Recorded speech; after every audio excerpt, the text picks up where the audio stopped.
Across the world, a great darkness has fallen: communism. This book, Das Kapital by Karl Marx, is the Bible of the communists. Marx envisioned an economic paradise which excluded God and in his place exalted man.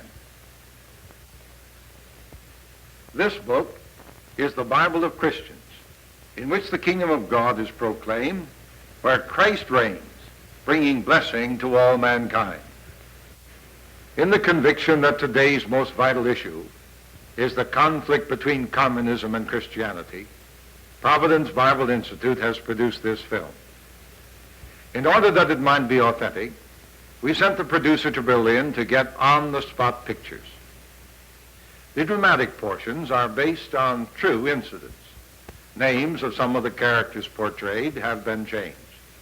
They are still living behind the Iron Curtain. We trust that the Church of Christ and the cause of true democracy will be served by this film.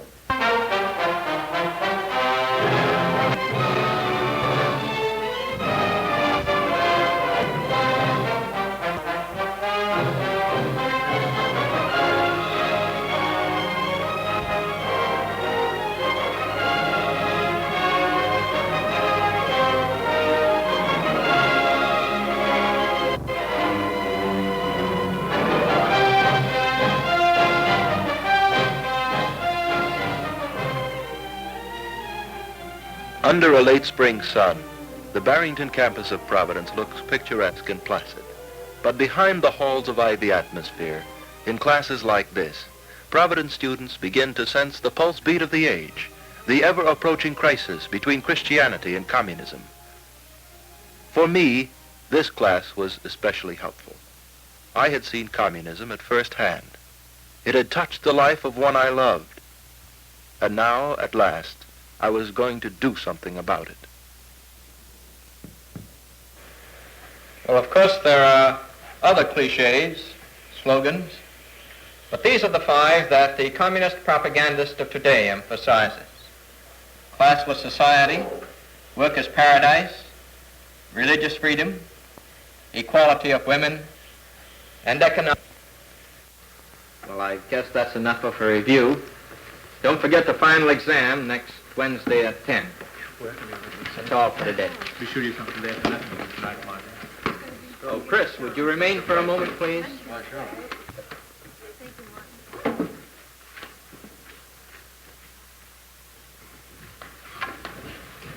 I hear you're going to Germany this summer. That's right, Berlin. I didn't know you were that rich. Well, I'm not. But I was over there right after the war. I worked on the Stars and Stripes in Berlin. The Army newspaper? That's right. Well, I made a deal with my hometown paper. You know, I have an idea there'll be plenty of news breaking in Berlin this summer. I agree. So I'm going to do some features, travel articles, you know, human interest stuff. The refugees from East Berlin?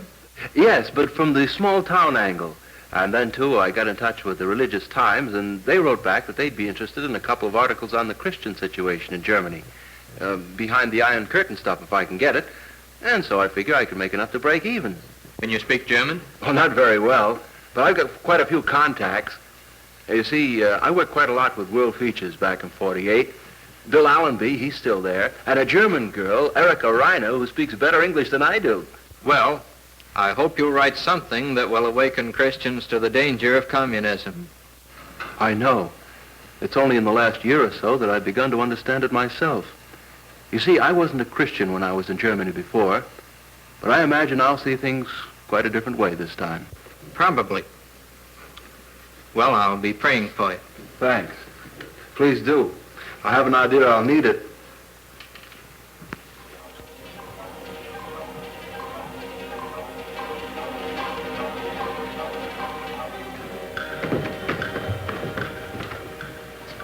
Well, you all ready, son?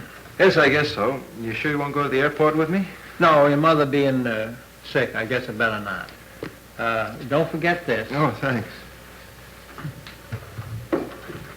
Do you think you'll see Erika? Yes, I guess so. She's still at World Features. Don't worry, Dad. Oh, no, I won't. Yeah, it's only from her pictures that she's a very pretty girl. Well, you know, Dad, I wrote to her the day after I was saved. But if only I can talk to her, maybe I can make her see the truth of the gospel. Well, Chris, there's just one more thing. You know how your mother is, how she worries. Well, that is, she doesn't mind you going, but just don't do anything rash. What I mean is, it's all right to write about your trip and the refugees, but it would only be foolish to get into trouble with the communists. After all, it isn't any of our business. Well, look, Chris, you know Berlin is right in the middle of East Germany, and you do every so often read about a newspaper man being held. Now, Dad, I promised Mom that I wouldn't do anything that I don't think is absolutely necessary. That's about as far as I'll go. Now, I happen to believe that communism is very much the business of us Christians. Well, I don't see it that way. Oh, I'm sorry, Dad. It's the way it is. I guess I'd better call the airport. It looked rather cloudy this morning. Hillsgrove 12400, please. I try to write to you more often than when I was in the Army. Well, we can read your articles in the journal if you don't. Is Flight 210 still scheduled today?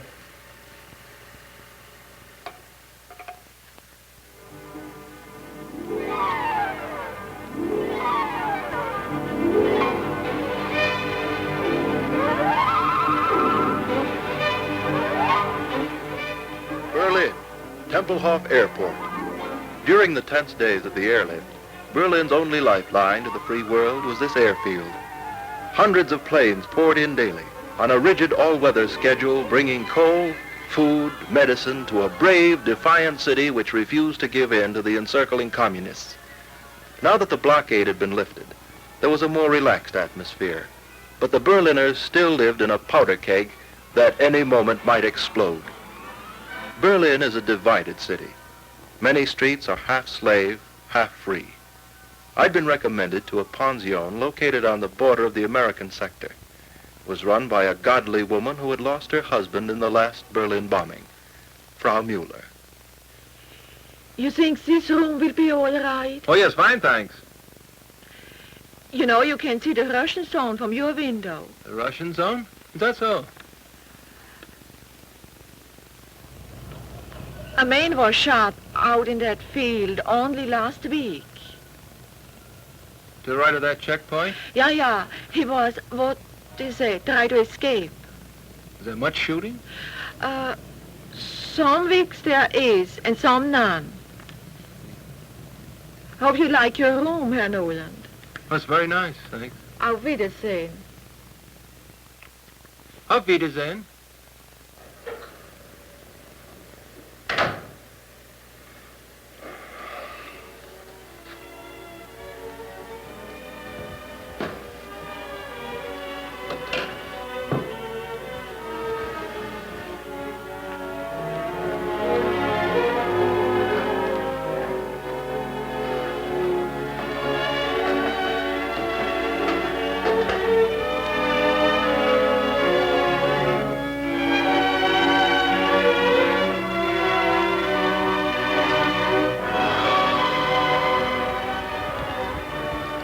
Bitte 7, 38, 72, 39.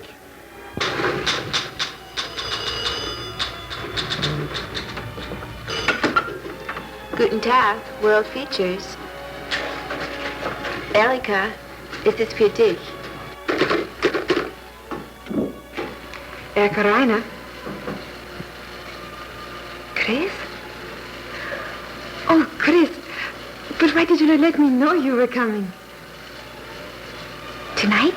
Well, sure. Well, I thought maybe at the, where we used to go. But of course, Schlecter's. 6 o'clock? Wunderbar. No, Bill is not here. He's at Schöneberg Rathaus. We are right there. Chris, he will be so glad to see you. And Chris, so alive. Auf Wiedersehen.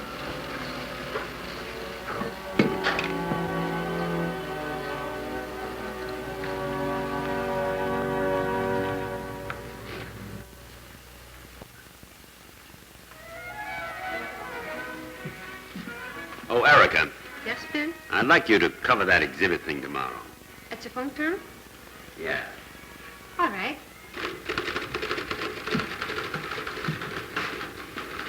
And, Erika, be sure to tell Chris to drop in soon, huh? I'd like to see him, too. That may be arranged, sir.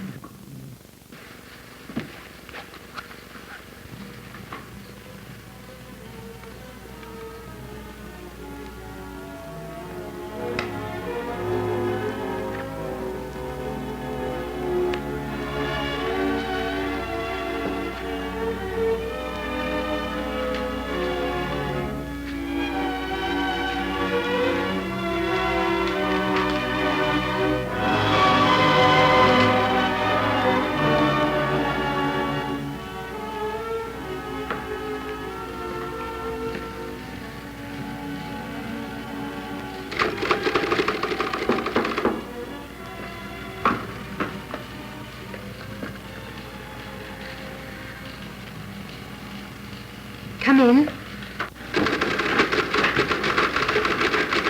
Hello, Erika. Oh, hello, Chris. Sit down, please. I will be just a minute.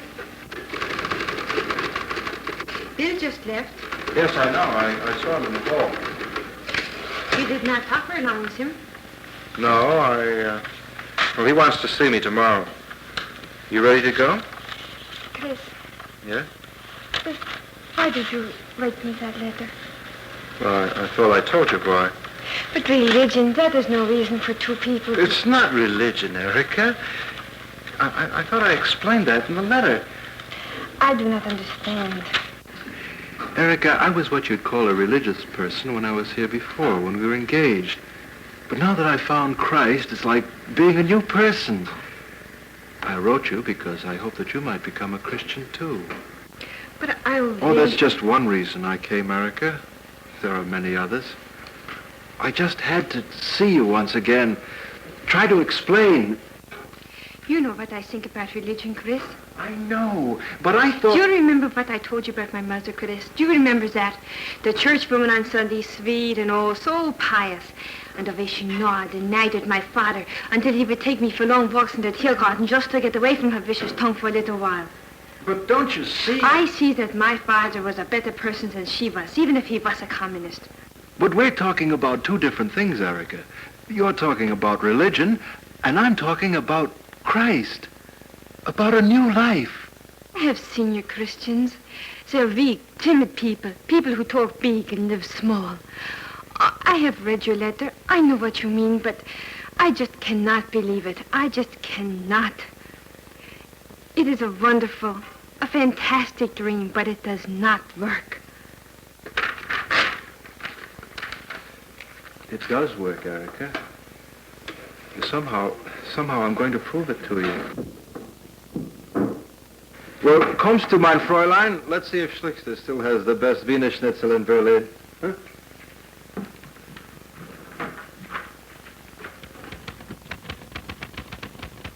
Today, I saw a man become free. It was a coincidence because I hadn't gone in search of a story. Today I was a tourist. I had rented a car, one of those plucky little Volkswagens, and drove down Kurfürstendamm, the shopping center of West Berlin, past the Kaiser Wilhelm Church, where stormtroopers had made a desperate last stand in the Battle of Berlin.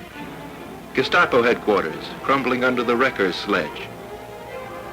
And everywhere, the ruins.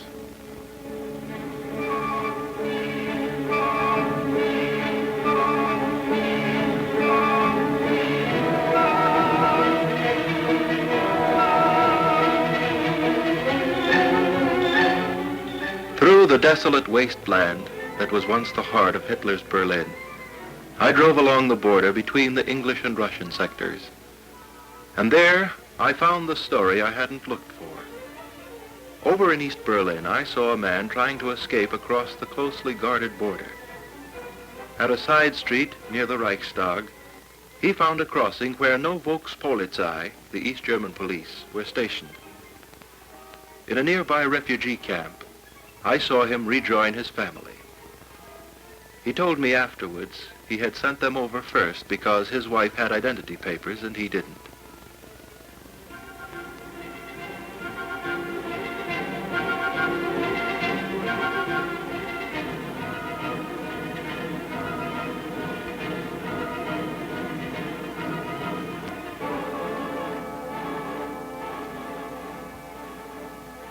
Perhaps an insignificant trifle among the weighty happenings in the world today. But yesterday, freedom didn't mean quite so much to me as it does today.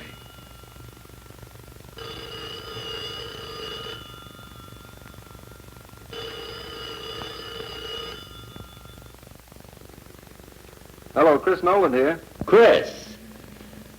Bill Allenby. No. I thought you'd appreciate seeing her alone. Well, look, how about dinner tonight? Kurtler's. Oh, yeah, we used to eat there. On Mottstrasse, isn't it? Check. And Chris, it isn't just a dinner date. Something's brewing. I have an idea you might like to be in on it. No, not now.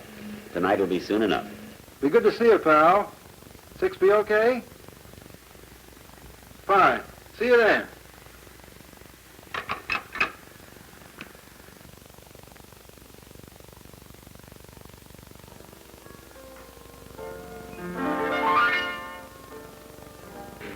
You know, I'd almost forgotten about this. What? All this whipped cream you Berliners devour. Uh-huh. I'm just an American boy gone wrong.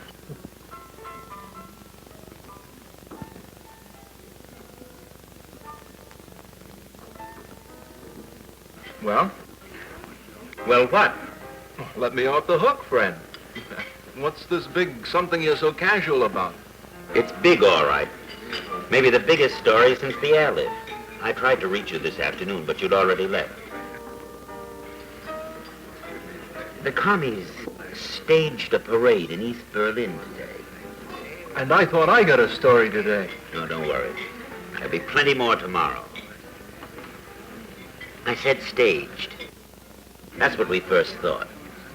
It was supposedly a mild workers' protest against the recent edict that boosted their work norms. But you think it might be the real thing. Either that or a fake strike that got out of hand.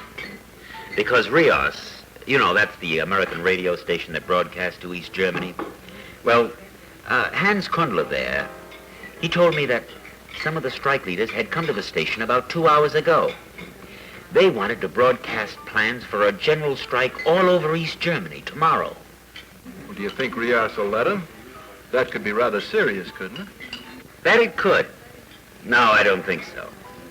According to Kumller, Riots will just make a news broadcast that the strike leaders came to them with this idea. It should accomplish about the same thing and keep the State Department out of the well-known middle. Boy, what a story if it comes off. Yeah. Look, Chris, don't try to scoop me. I'm telling you this because, well, in a while it'll be general knowledge. Besides, you're writing for a monthly, not the dailies. Now, Bill, did I ever try to scoop you? Aha. Say, Chris, you're going to have a pretty hard time without a city desk to call. Why don't you come around with me tomorrow? Or better still, Erika used to interpret for you. Go with her. Now, that's what I call a real friend. Well, I'm glad you appreciate me. And I hope you appreciate this, too. That I do.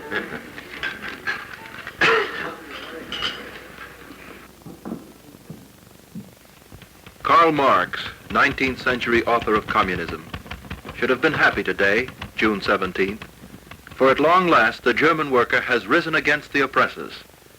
But it is not the kind of revolution that Marx had envisioned. Bill called me early in the morning, and I drove down to the center of town to pick up Erika. Near the Russian sector, office windows were crowded with West Berliners waving encouragement to the demonstrators in the streets below. Here is your revolution, Herr Marx, but not against the capitalists, the bourgeoisie. Today they march against the cruel yoke of the communists. Listen to the applause, Herr Marx, as your communist loudspeakers are silenced.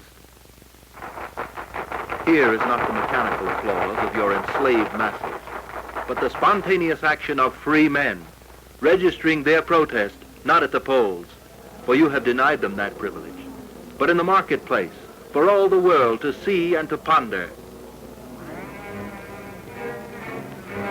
And for a day, Berlin is again a united city. Angrily, the surging crowd tears up the sector signs, symbols of an artificial separation. The people move on. Meanwhile, in the rain, the red police wait uneasily, undecided, as the defiant throng sets fire to a communist propaganda booth in Potsdamer Platz, and then moves on, blindly but joyously. Now at last it has happened. This is the day.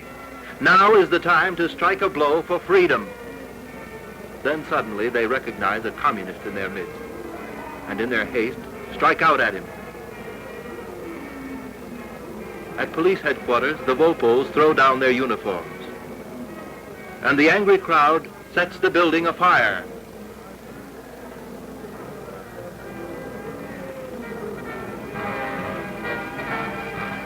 But then the Russians take over. Staff cars crisscross the sector, and in front of Red headquarters, Soviet troops swing in past the growing crowds.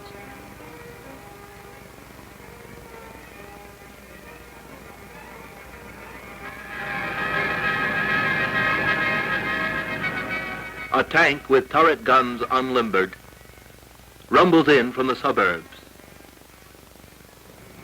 Silently, helplessly, the people wait. The tanks wait.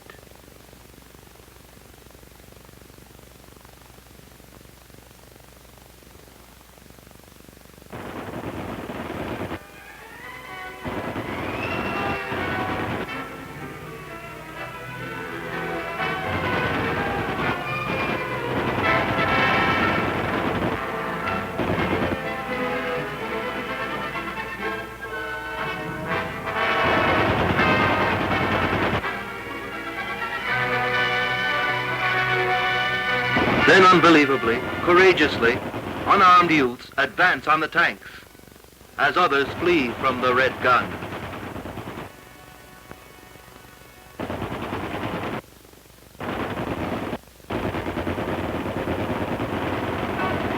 These, Herr Marx, are the workers who sought freedom on this 17th of June. May your followers remember it well. Early this evening, I drove alone down to the sector border. The rain was falling with renewed force, and the West Berlin policeman told me martial law had been declared by the Russians. Now the tanks stand alone in the streets. Theirs is the victory. For an hour, a day, a week. But inside the silent houses, the people know it cannot be forever. The next morning, Erika and I decided to make the rounds of the checkpoints. At Brandenburg Gate, main entrance into East Berlin, we were turned back by Western Sector guards. Erika suggested that we drive to another sector of the city where she thought we could get closer to the border. Overnight, the Reds had thrown up barricades at many of the crossings. And all along the border, West Berliners gathered in silent groups to look across into the Russian sector. An occasional burst of machine gun fire was evidence that the Reds were engaged in mopping up what they prefer to call decadent elements.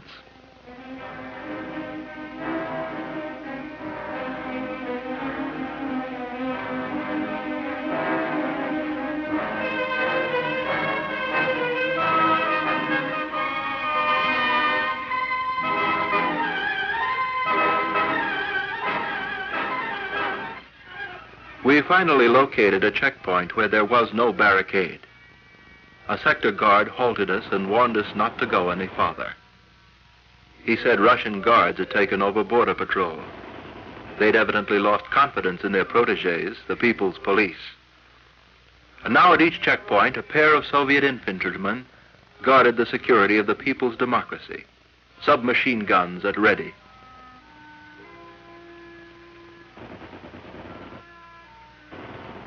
The workers' paradise.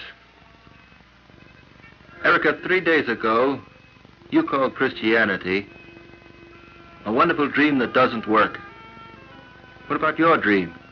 What does yesterday prove about that? Chris, you do not have to, how you say, unsell me on the Russians. 4 years ago you were sold on them. Yeah, that is right. But now, not so many people in Berlin are fooled anymore. I was wrong. Now, I have seen the violence. We all have seen it. But don't you see, too, Erika, that it's because they... That is why I hate them. Because they have a wonderful dream destroyed. Yeah, I know it is only a dream, Chris. A dream that men could live together with his brother in a world free from oppression. And to gain that world, they oppressed countless millions. Yeah, Chris, they have destroyed the dream. My dream. I hate them because they have the only hope taken for this frantic, this crazy world. They have killed it in their blind grasp for power. There have been other dreams besides communism, Erika, and they have all failed. This I know. I have studied history. But why? Why must the only good, the only noble hopes of man fail? I have tried to understand it, but I cannot. You know the answer, Erika. It's your heart, not your head, that won't believe. Man without God, without Jesus Christ, is a sinner. When man deifies himself, he's bound to make a colossal mess of it. Ah, Chris, we are both dreamers. I dream of a better world, and I know it is only a dream. But you dream of a distant paradise after you are dead. Chris, if that better world comes, it will come here on Earth, for here is where the suffering is. Man makes his own trouble. He must find his own answer. Come on. I have a story to write.